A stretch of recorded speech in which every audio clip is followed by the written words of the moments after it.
Hello everyone, final గా వంశీ కోరిక నెరవేరింది. నాటుకోడి తనే స్వయంగా కోయాలన్నది ఎప్పటి నుంచో కోరిక ఇప్పటికి తీరింది. ఈ మధ్య ఒరిజినల్ నాటుకోడి దొరకడం చాలా కష్టమైపోయింది. దొరికిన ప్రైస్ చాలా ఎక్కువగా ఉంటుంది.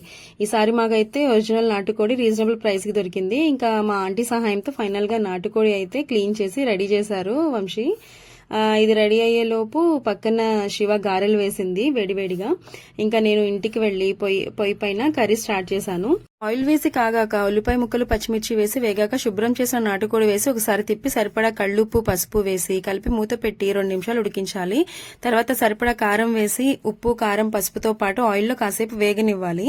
తర్వాత అల్లం వెల్లుల్లి పేస్ట్ మిడిల్లో వేసి వేగాక కర్రీ అంతా కలపాలి. విలేజ్ లో ఇలానే చేస్తారని చెప్పారా ఆంటీ. సో ఈసారి నేను ఇలా చేశాను, చాలా బాగుంది. తర్వాత కాస్త కరివేపాకు వేసి కావాల్సిన హాట్ వాటర్ పోసి 20 నిమిషాలు ఉడికించి ఫ్రెష్ గా దంచుకున్న మసాలా వేసుకుని చివర్లో కొత్తిమీర వేసుకుంటే గుమగుమలాడే నాటుకోడి పులుసు రెడీ.